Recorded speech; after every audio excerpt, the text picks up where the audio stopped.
To promote equity, diversity, and inclusion within the nursing community, RNAO is showcasing the remarkable stories of those who've often been underrepresented. John Edwards, registered nurse and secretary of RNAO's Rainbow Nursing Interest Group, collected stories from colleagues about their achievements and struggles as part of different minority groups in Ontario. So the initiative of storytelling, what I really wanted was I did my master's research on gay and HIV positive men. And I was looking at the influence community had on their health and well-being. I think especially because of my experience as an educator, as a nurse, I get to work with so many different kinds of people, and I love that. That's the part about being an educator that I really, really get excited about.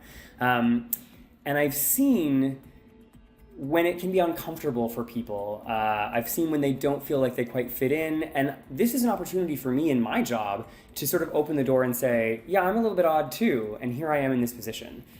So I get to be sort of a living example of things that go well in the community.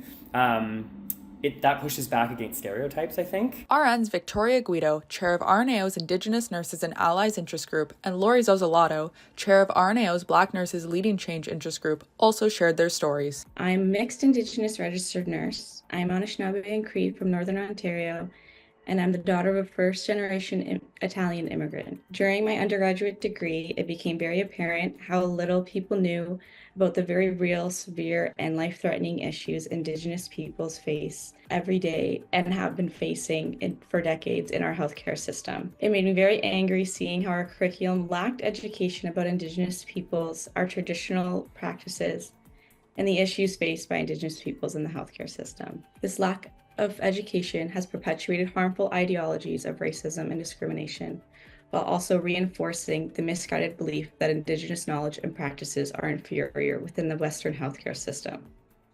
This destructive cycle is then passed down to future generations of healthcare professionals, further contributing to the problem. My lived experience as a Black nurse is my lived-in experience as a Black woman. The two are inseparable. I am never just a nurse. Anti-Black racism has been a thread in the tapestry of my life. As a nurse, this thread of anti-Black racism followed me, beginning in my nursing program in college, where when I expressed an interest in applying to an advanced program, my instructor took a step back, literally looked me up and down, and told me not to bother applying because I would never get into it. Speed forward to working as a nurse where my caseload was always heavier than my non-ethnic counterparts. And when I asked about it, being told that it was a tribute to me as a skill for being a nurse. Those are the kinds of stories I want to pull out. I know nurses encounter different people and in these different environments, and I want to know what's the effect on you when you are a nurse who's working with someone who's part of the community. Does that feel good for you? Often it does. And then how does your patient respond to that? Do they feel good? Often it is a positive response.